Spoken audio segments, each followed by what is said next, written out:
আপনারা হ্যাঁ মজা দেখতে এসেছেন? মজা?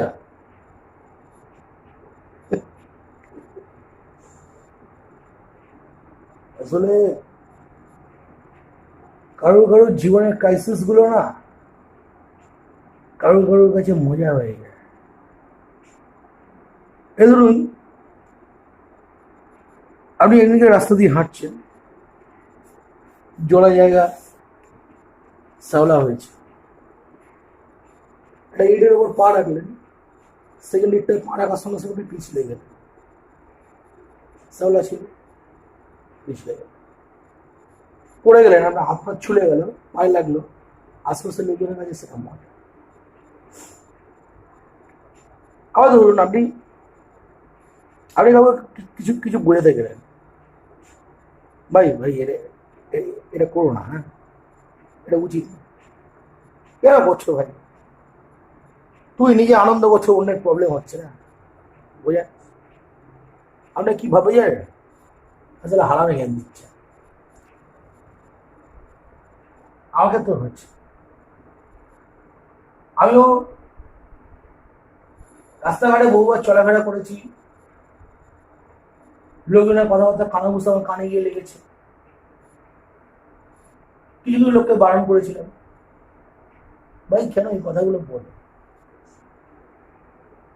আমাকে ভুলভাগ ভেবেছে, হ্যাঁ আমি ভুলভাগ।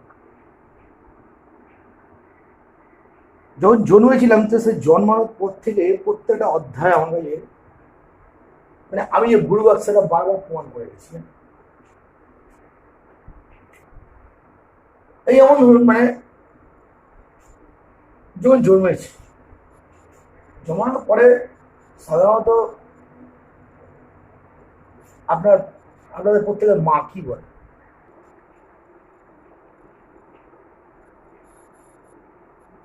এই ধরুন, যখন আমি জন্মেছি, জন্মায়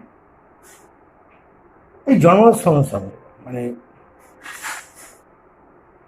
আপনার মা, আমার মা, কি করা উচিত তাদের? বাচ্চাদেরকে প্যাম্পার করে, বাচ্চা কি করে ভালো থাকবে, সুখে থাকবে, মায়ের স্নেহ, মমতা, ভালোবাসা, এগুলো দিয়ে ছেলেকে আগলে ধরে বড় করে। আমার ক্ষেত্রে তেমনটা হয়। সে ছোটবেলায় একটা জিনিস আমার কানের মধ্যে ঢুকে দিয়েছিল, আমার পারিপার্শ্বিক লোকজনরাই ঢুকিয়ে দিয়েছিল, যে একটা জন্তু, একটা জানোয়ারের ঔরসে আমার জন্ম হয়েছে। মানে আপনারা ভাবুন, এই যে আপনাদের মা, আপনাদের বাবা, তাদের একটা সময় বিয়ে হয়েছিল, তাদের ভালোবাসার ফসল আপনি। কিন্তু আমার ক্ষেত্রে কি হয়েছিল, আমার মা যখন তার বয়স 26 বছর, আর রেল স্টেশনে ফাঁকা প্ল্যাটফর্ম দিয়ে হাঁটতে হাঁটতে আসছিল, কতগুলো ছেলে, কতগুলো ছোকরা আমার মাকে বেইজ্জত করে, আমার মা চিৎকার করে, কোনো লোক আসেনি, এই আপনাদের সব সকল ভদ্রলোকের সমাজ আসেনি, আমার মাকে রেপ করে চলে যায়। আমি সে রেপের সন্তান, যার কোনো পিতৃ পরিচয় নেই, যার কোনো আত্মীয় স্বজন নেই, যা আপন বলতে কেউ নেই, তার শুধু একটাই পরিচয়, কতগুলো জানোয়ার তাদের লালসার চরিতার্থ করবার জন্য আমার মাকে বেইজ্জত করেছিল, তাদের ঔরসে আমার জন্ম হয়েছে।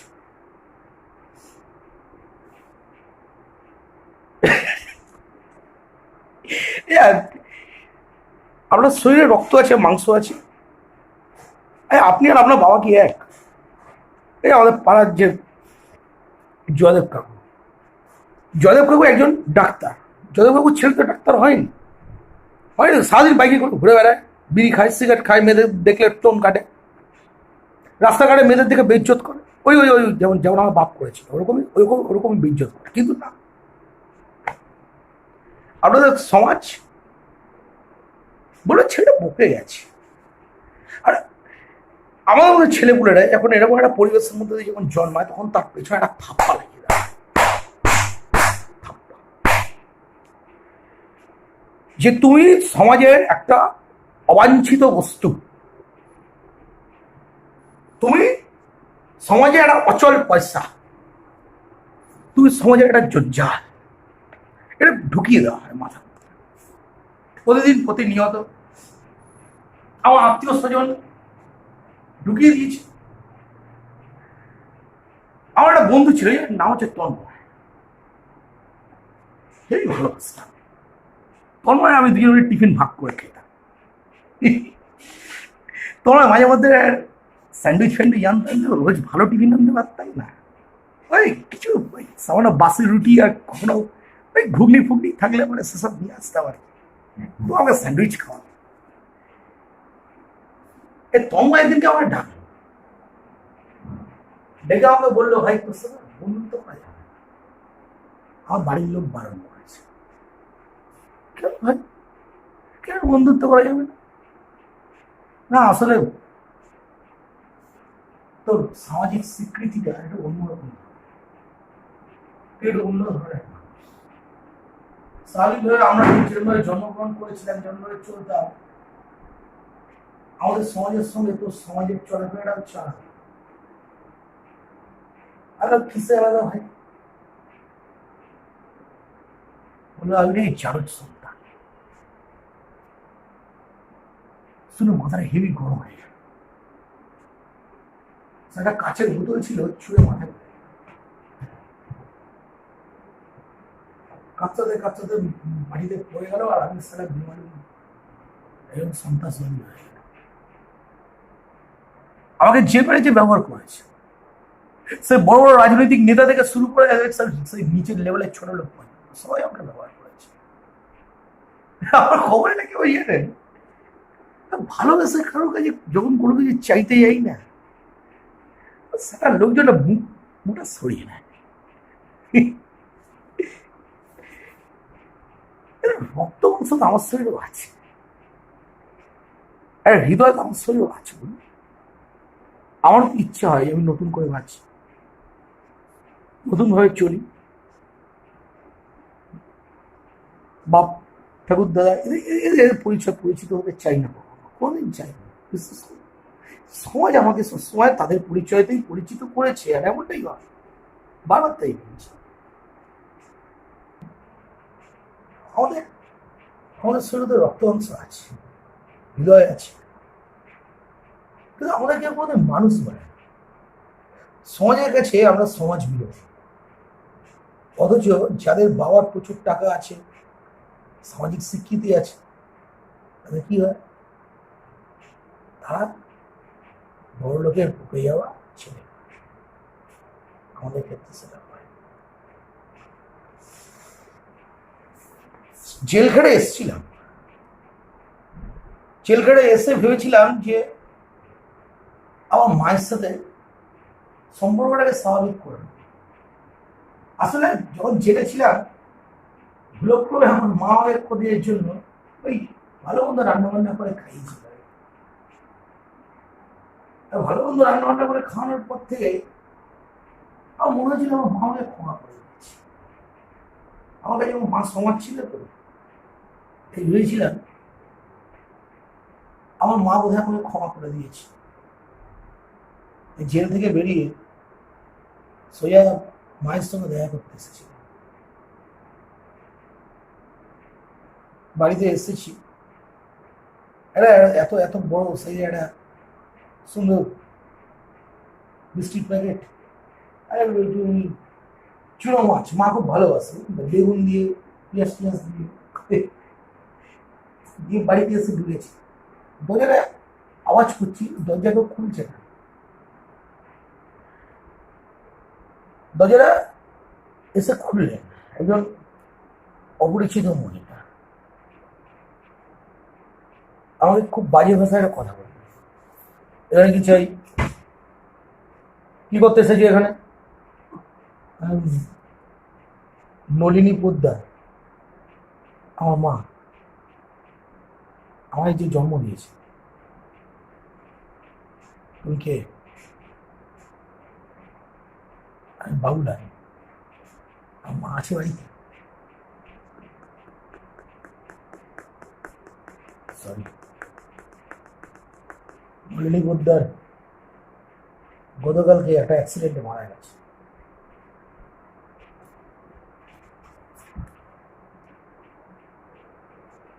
পৃথিবীটা স্তব্ধ হয়ে গেল। চারিদিকে সবকিছু কেমন যেন দুম করে নিস্তব্ধ হয়ে গেল। আমার আমার বাবার কাছে তো যাওয়ার কোনো উপায় ছিল না, একমাত্র আমার মায়ের কাছে যাওয়ার উপায় ছিল। প্রত্যেকটা মানুষ বলে ওপরে নাকি ভগবান আছে। আমরা ভগবানকে মানি, ভগবানকে মানি। ভগবান কোনোদিন কারোর সঙ্গে অবিচার করতে পারে, সে সবসময় সুবিচার, মানুষের জন্য সবসময় ব্যস্ত থাকে। আমার ক্ষেত্রে কি হলো? আমার ক্ষেত্রে কি হলো? ঠিক যখন আমি চেয়েছিলাম জীবনে সুখী হতে, সুখের পেছনে ধাওয়া করেছিলাম, ঠিক সেই সময় বললাম সেটা বর্ডার লাইন কেটে বাবুলাল, এর দিয়ে বেশি যাওয়া যাবে, এর থেকে বেশি যাওয়ার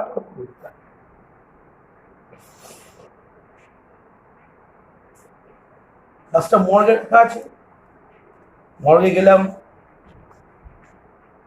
টিকিট করলাম, বৃষ্টির প্যাকেট ফেলে সত্যি জলে চলে গেল, চুনো মাছ খাওয়া হলো না।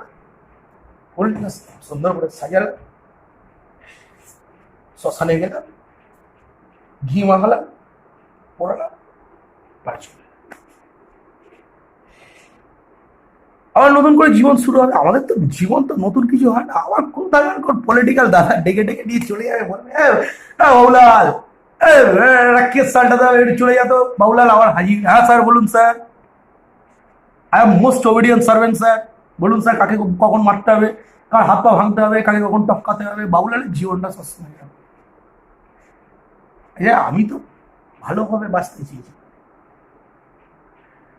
আপনাদের সমাজ, আপনারা যারা উপরতলায় থাকেন, যারা বড় বড় কথা বলে, আর বাঁচতে দেয়। আমি বাঁচবে, বাবুলাল বাঁচবে, বেঁচে থাকবে। বাবুলালের আপন বলতে কেউ থাকবে না। বাবুলাল একা। আমি বিজনেস করতে কোনোদিন আসেন, ভালোবাসায় কোনোদিন বিজনেসের পাল্লায় তুলে নিয়ে ওই সালে ওপরওয়ালা আমার সাথে বিজনেস করে ছেড়ে দেবে।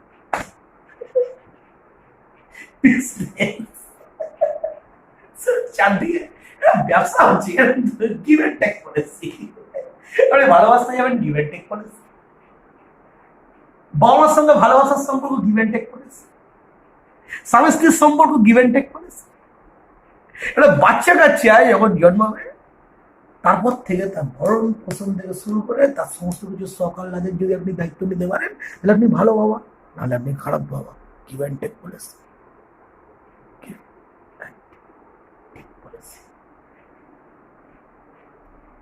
যদি যার সাথে মানুষের গিভ অ্যান্ড টেক পলিসি থাকে না, সেটা তার একমাত্র আশ্রয় হয়। সে গাছের তলায় গিয়ে সে পরম শান্তিতে মাথাটা রেখে ঘুমায়। কে জানে?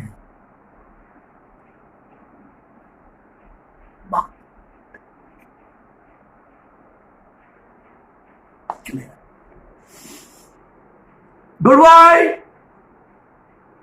Goodbye. I know. Goodbye.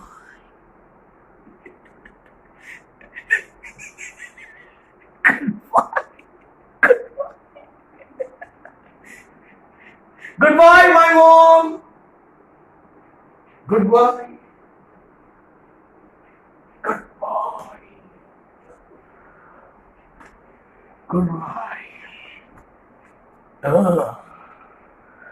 কাল থেকে নতুন ভাবে লাইফ শুরু। কেউ কি জানেন? এই বাবুলাল যখন দেখবে যে তারই বয়সী যত ছেলে আছে তারা খুব সুন্দরভাবে বাঁচছে, তারা ঘুরে বেড়াচ্ছে, বিয়ে করছে, সংসার করছে, বাবুলাল পাচ্ছে না। সমাজের একটা উদ্বাস্তু জীব হয়ে পড়ে রয়েছে। কিন্তু বাবুলাল বলার চেষ্টা করে। যখন এই বাবুলাল দেখবে যে কোনো একটা একটা বস্তি কিছু নেই, সে একটা বাচ্চা খাবার খেতে পারছে না, তার মা থেকে খাবারটা পাকিয়ে এটা কাকেরটা, এটা বকেরটা, এটা ঠাকুয়ারটা, এটা দাদুরটা, এটা বাবারটা, এটা আমারটা, এটা আমার সোনারটা বলে ওই এক গোস নিয়ে দেখি দেখি দেখি দেখি দেখি দেখি আমার বাবুরটা ইচ্ছা, আমার বাবুরটা বাবু খেয়ে নিল, এটা আমারটা আমার বাবু খেয়ে নিল, বুকটা পুরো পেটে কান হয়ে যাবে। কিন্তু বাবুলাল কিচ্ছু বলবে না, কঠিন পাথর, বাবুলাল বাঁচতে পারবে না। বাবুলালের দুর্বল জায়গা যদি কেউ একবার জানতে পারে, একবার,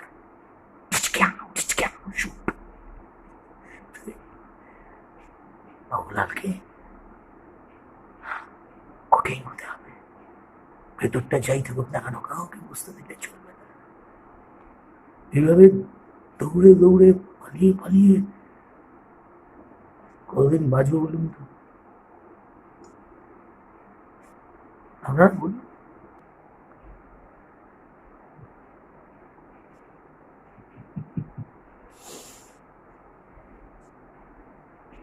সমাজে যাদের দাম কোনোদিন নেই, যাদের দাম কখনো থাকবে না, তাদের পালিয়ে পালিয়ে বেড়ানো। মা বলেছিল বাঁচলে বাপের বেটার মতো বাঁচবে।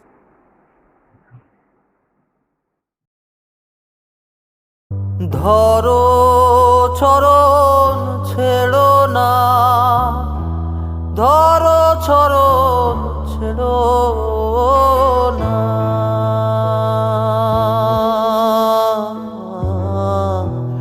নিতাই কাউরে ছেড়ে যাবে না,